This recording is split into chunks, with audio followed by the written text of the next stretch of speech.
আজকের যে সিলসিলাতে আমরা হেডমাস্টার যেভাবে আমাদের প্রধান শিক্ষক মহাশয় যেভাবে বললেন তার সেই সিলসিলা থেকেই আমি শুরু করছি আজকের এই থ্যালাসেমিয়া পর্বটা।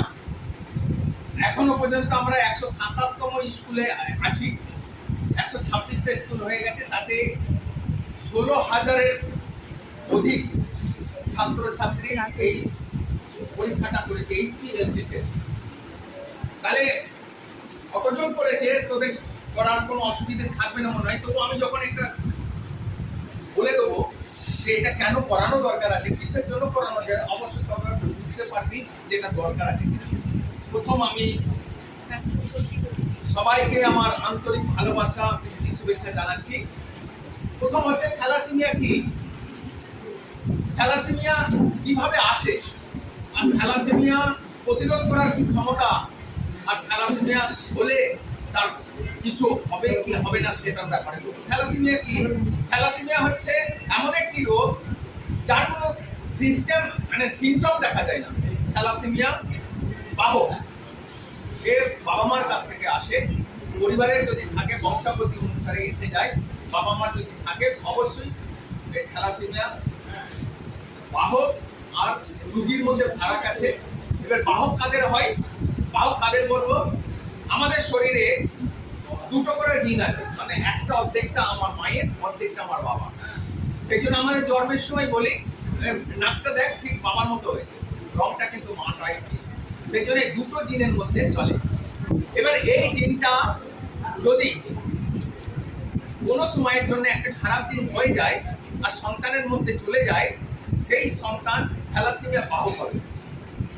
এই জিন এই দুটো জিনের মধ্যে রক্ত ক্ষমতাও আছে। আমাদের শরীরে 12 হিমোগ্লোবিন থাকে, 12 তো 6টা মায়ের জন্য তৈরি করে, 6টা হয় বাবার হিমোগ্লোবিন তৈরি হয় জিনের মধ্যে। এবার যখন একজন বাহক হয় কিন্তু একটা খারাপ হয়ে যায় জিন, কিন্তু তবুও তার শরীর সুস্থ থাকে। যেমন অমিতাভ বচ্চন থ্যালাসেমিয়া বাহক, মিঠুন চক্রবর্তী থ্যালাসেমিয়া বাহক। এরা সুন্দর দেখতে, সুশ্রী দেখতে, আর সমাজের একটা অনেক অনেক বড় জায়গা প্রতিষ্ঠান করে। জিদান ফুটবল খেলে, কেউ থ্যালাসেমিয়া বাহক। পশ্চিমবঙ্গে এশিয়াডে থার্ড হয়েছে কন্যাশ্রী পাওয়া মেয়ে নুপুর সরকার, সেও থ্যালাসেমিয়া বাহক। তাহলে বাহক নিয়ে আমাদের কোনো সন্ত্রাস নেই। তাহলে আমরা টেস্ট কেন করবো? বাহকই যদি কোনো অসুবিধে করে না তো আমরা কেন টেস্ট করব? এবার প্রয়োজন হচ্ছে এই বাহকটা হয় আমি একজন বাহক, এবার আমার স্ত্রী যদি বাহক হয়, আমার সন্তান থ্যালাসেমিয়া রোগী হবে প্রবল সম্ভাবনা থাকে, প্রবল হবেই হবে এরকম। এবার আমিও জানি না বাহক, আমার স্ত্রীও জানে না বাহক। এই মতো অবস্থায় বিবাহ সম্পন্ন হয়, আর তখন একটা সন্তান যখন জন্মগ্রহণ করে তখন জানা যায় এই থ্যালাসেমিয়া রোগী। এই রোগীটা কি জিনিস? এই রোগীটা হচ্ছে তার শরীরে রক্ত উৎপাদন করার ক্ষমতা থাকে না।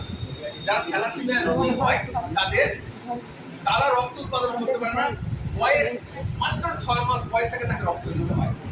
তাহলে তোরা যখন বাহক, আমি বলে দিচ্ছি এখানে 11 জন 12 জন বাহক পাওয়া যাবে, কারণ পশ্চিমবঙ্গের লোক সংখ্যার 10% হচ্ছে বাহক। তো 12 জন পাওয়া যাবে, 12 জন কেউ জানে না। এবার 12 জন দিয়ে 12 জনের আর একটা বাহককে বিবাহ করে, তাহলে কি হবে? একটা থ্যালাসেমিয়া রোগীর জন্ম। এটা প্রতিরোধ করার ক্ষমতা কি আছে? আগে HPLC টেস্টটা করতে হবে। আজকে যে টেস্টটা হচ্ছে এর নাম হচ্ছে HPLC টেস্ট। এই টেস্টটা বাইরে থেকে করতে গেলে 1200 টাকা লাগবে। এখানে সরকার বিনা পয়সায় বিনা খরচে এই মূল্যবান ইয়েটা করে দিচ্ছে। এটা তোদের রাখতে হবে সার্টিফিকেট, এটা তোদের রাখতে হবে সার্টিফিকেটের মতো, কারণ এটা কোনো নষ্ট করলে চলবে না। এখন ম্যান্ডেটরি হয়ে গেছে, থ্যালাসেমিয়া রিপোর্ট অবশ্যই দরকার। যে কোনো হসপিটালে ভর্তি করলে প্রেগন্যান্সি অবস্থায় থ্যালাসেমিয়া রিপোর্ট ছাড়া ভর্তি করবে না। তো এবারে এই থ্যালাসেমিয়া প্রতিরোধ করার মধ্যে একমাত্র হচ্ছে সচেতনতা। তোরা প্রত্যেকজন 5টা বন্ধুকে বলবি থ্যালাসেমিয়া টেস্ট করার কথা।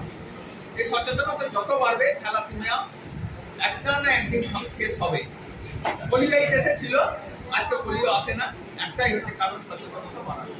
এবার দ্বিতীয়, এই থ্যালাসেমিয়া হলে কি হবে? থ্যালাসেমিয়া রোগী হলে বাহকের কিচ্ছু প্রবলেম নেই। রোগী হলে কি হবে?